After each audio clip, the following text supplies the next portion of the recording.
नमस्कार. सध्या FIFA football विश्वचषकाचा थरार सुरू असून लवकरच आपल्याला 2026चा विश्वविजेता कळणार आहे. फ्रान्सचा संघ आता उपांत्य फेरीत म्हणजे सेमीफायनलमध्ये दाखल झालेला आहे, ते एका खेळाडूच्या कामगिरीमुळे. नेमका हा खेळाडू कोण आहे, त्या संघाशी काय संबंध आहे आणि सध्या चर्चेतलं त्याचं नाव काय आहे, याची इत्यंभूत माहिती देण्यासाठी मी आजचा हा व्हिडिओ बनवत आहे. चॅनलला पहिल्यांदाच आला तर चॅनल लाईक करा, सबस्क्राईब करा, बेल आयकॉन क्लिक करा, जेणेकरून तुम्हाला फिफा विश्वचषक स्पर्धेसंदर्भात महत्त्वाची अपडेट मिळत जाईल, जी MPSC करणाऱ्या विद्यार्थ्यांसाठी किंवा इतर भरतीसाठी चालू घडामोडींतर्गत एखादा प्रश्न या व्हिडिओवरती तुम्हाला माहिती पडेल तुम्हाला की नेमकी चालू घडामोडींतर्गत प्रश्न कसे विचारले जातात. आणि या माहितीच्या आधारे तुम्ही व्हिडिओ बघितल्यानंतर तुम्हाला समजेलच चालू घडामोडींतर्गत एखादा प्रश्नसुद्धा या व्हिडिओच्या माध्यमातून तुम्हाला समजू शकतो. त्यामुळे व्हिडिओ स्किप न करता व्हिडिओ शेवटपर्यंत नक्कीच बघा आणि चॅनलला पहिल्यांदा आला तर चॅनल सबस्क्राईब करा. व्हिडिओ आवडला तर जास्तीत जास्त MPSCची तयारी करणाऱ्या विद्यार्थ्यांपर्यंत शेअर करा, जेणेकरून चालू घडामोडी अंतर्गत महत्त्वाची अपडेट त्यांना आपल्या यूट्यूबच्या माध्यमातून मिळून जाईल.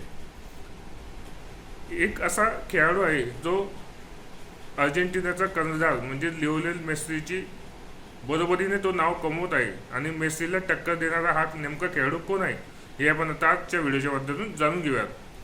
फ्रान्सचा किलियन एम्बापे हा खेळाडू अगदी युवा खेळाडू आहे. तो अर्जेंटिनाचा कर्णधार लिओनेल मेस्सीच्या बरोबरीने खेळत आहे आणि त्याला टक्करसुद्धा देत आहे. टक्कर यासाठी शब्दप्रयोग केलेला आहे की गोल्डन बूटच्या शर्यतीमध्ये दोघांमध्येच कडवी झुंज निर्माण झालेली आहे. नेमका किलियन एम्बापेचा प्रवास फुटबॉलचा कसा आहे या व्हिडिओच्या माध्यमातून जाणून घेऊ. किलियन एम्बापे हा फ्रान्स संघाकडून खेळणारा खेळाडू आहे. तो सध्या मेस्सीला टक्कर देत आहे गोल्डन बूटसाठी. त्याचा जन्म 20 डिसेंबर 1998 पॅरिस फ्रान्स येथे झालेला होता. 2015 एम्बापेने मोनाको क्लबकडून व्यावसायिक फुटबॉलची कारकिर्दीची त्याची सुरुवात झाली. म्हणजे अर्थातच फुटबॉलचा श्रीगणेशा त्याने मोनाको या क्लबकडून केलेली होती. 2016-17 त्याने शानदार कामगिरी करून लीग 1चे विजेतेपद आपल्या मोनाको संघाला मिळवून दिलेलं होतं. 2017 तो पॅरिस सेंट जर्मन म्हणजे अर्थात PSG संघात सामील झाला आणि तो फ्रान्समधील सर्वात महागडा युवा खेळाडू ठरला. म्हणजे आपल्या खेळाच्या बरोबर त्याने सर्वात महागडा म्हणजे पैसे व्यावसायिक त्याचं गणित त्याने जुळवून आणलं आणि फ्रान्सचा तो सर्वात युवा महागडा खेळाडू ठरला. 2024 त्याने दिग्गज स्पॅनिश क्लब रिअल माद्रिदशी करार केला. तुम्ही जर फुटबॉलप्रेमी असाल तर तुम्हाला माहितीच असेल की सध्या नावाजलेला क्लब हा एकच आहे की रिअल माद्रिद. या संघाकडून या क्लबकडून खेळण्यासाठी फुटबॉलपटू खूप दिवस वाट बघत असतात, पण एम्बापेला खूप लवकर संधी या संघाने दिलेली होती. त्याने शेवटी 2024 स्पॅनिश क्लब रिअल माद्रिदशी करार केलेला होता. आंतरराष्ट्रीय त्याची कारकीर्द कशी आहे आणि विश्वचषकामध्ये त्याचा आतापर्यंतचा प्रवास कसा आहे ते आपण जाणून घेऊया. 2018 वयाच्या अवघ्या 19व्या वर्षी एम्बापेने उत्कृष्ट खेळ केला. त्याच्या शानदार खेळाच्या बळावर फ्रान्सने विश्वचषकमध्ये चांगली कामगिरी केलेली होती आणि तो महान खेळाडू पेले हे ब्राझीलचे माजी खेळाडू. या विद्यार्थ्यांनी लक्षात ठेवा. प्रश्न विचारला जाऊ शकतो, पेले हे कोणत्या संघाकडून खेळलेले खेळाडू आहेत. पेले हे महान खेळाडू फुटबॉलमधले ब्राझील संघाकडून ते खेळत होते आणि तो महान खेळाडू पेलेनंतर विश्वचषकाच्या अंतिम फेरीमध्ये गोल करणारा दुसरा युवा खेळाडू ठरला. कोण? Kylian Mbappe. त्याला सर्वोत्कृष्ट युवा खेळाडूचा पुरस्कार देखील देण्यात आलेला होता. 2022 फिफा विश्वचषक कतारमध्ये त्याने अंतिम सामन्यात ऐतिहासिक 3 गोल करत अनोखी हॅट्रिक केली होती. सर्वात युवा खेळाडू आणि विश्वचषकामध्ये हॅट्रिक करणारा तेही अंतिम सामन्यात तो पहिला खेळाडू ठरलेला आहे.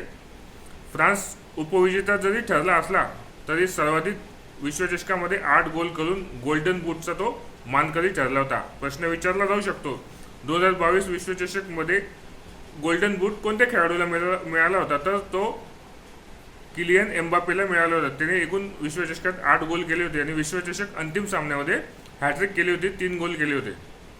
फ्रान्स उपविजेता ठरला तरी विश्वचषकामध्ये 8 गोल करून त्याने गोल्डन बूटचा तो मानकरी ठरला. 2026 म्हणजे सध्या जो विश्वचषक चालू आहे त्या विश्वचषकामध्ये तो फ्रान्सकडून खेळत आहे आणि फ्रान्सला उपांत्य फेरीत म्हणजे सेमीफायनलपर्यंत घेऊन जाण्यात त्याचा सिंहाचा वाटा राहिलेला आहे. विश्वचषकातील त्याची गोलची संख्या आता 19 झालेली आहे आणि तो सर्वोच्च गोल करणाऱ्या खेळाडूंच्या यादीत आघाडीवरती आहे.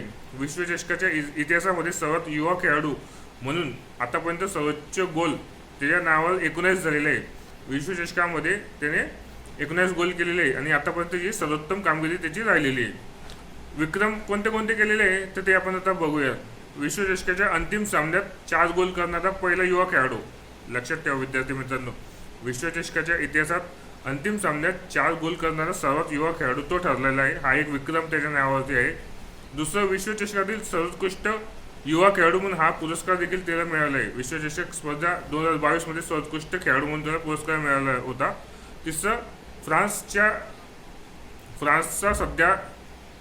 फ्रान्सचा सर्वोत्कृष्ट खेळाडू म्हणून त्याला बहुमान सुद्धा नुकताच मिळालेला आहे आणि गोल्डन बूट जिंकणारा सर्वात युवा खेळाडू म्हणून देखील त्याचा विक्रम त्याच्या नावावरती आहे. म्हणजे सर्वात कमी वयाचा खेळाडू जो विश्वचषकामध्ये गोल्डन बूट जिंकतो. नामांकित खेळाडूंना कडवी टक्कर देऊन त्याने गोल्डन बूटचा तो मानकरी ठरलेला होता. असा हा किलियन एम्बापे सध्या गाजत आहे आणि अर्जेंटिनाचा जो कर्णधार आहे लिओनेल मेस्सीला कडवी झुंज देत आहे.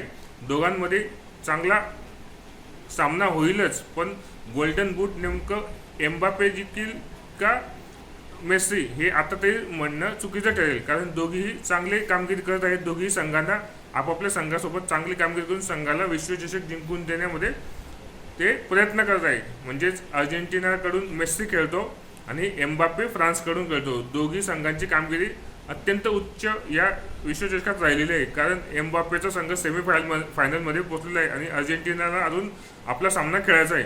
आपल्या मागच्या व्हिडिओमध्ये आपण वेळापत्रक सांगितलेलं आहे उपांत्य फेरीचं. अर्जेंटिनाचा सामना 12 जुलैला रात्री होणार आहे. त्यामुळे तो जिंकता का हारता हे पाहणं रंजक ठरणार आहे. त्यामुळे नेमकं विश्वचषक कोणता संघ जिंकेल हे आतून तरी सांगणं मुश्किल असलं तरी एम्बापे किंवा मेस्सी या दोघींपैकी एकच खेळाडू गोल्डन बूटचा मानकरी ठरेल, यात वावगं ठरणार नाही. आता नेमकं बघूया दोघांमध्ये झुंज कशी होते. कडवी टक्कर मेस्सीला एम्बापेच देत आहे, दुसरा खेळाडू अजून कोणताही आलेला नाही आहे. त्यामुळे आता पुढं जशी जशी अपडेट मिळत जाईल तसे तसे व्हिडिओ आपल्या यूट्यूब चॅनलवरती येत जाईल. तुम्ही जर फुटबॉल प्रेमी असाल तर हा व्हिडिओ जास्तीत जास्त फुटबॉल प्रेमीपर्यंत शेअर करा आणि नक्कीच विश्वचषकाचा आनंद घ्या. चॅनलला पहिल्यांदा आला तर चॅनल लाईक करा, सबस्क्राईब करा, बेल आयकन क्लिक करा आणि व्हिडिओ आवडला तर जास्तीत जास्त फुटबॉल प्रेमीपर्यंत शेअर करा आणि अपडेट जाणून घेण्यासाठी आपल्या चॅनलला सबस्क्राईब करा. धन्यवाद.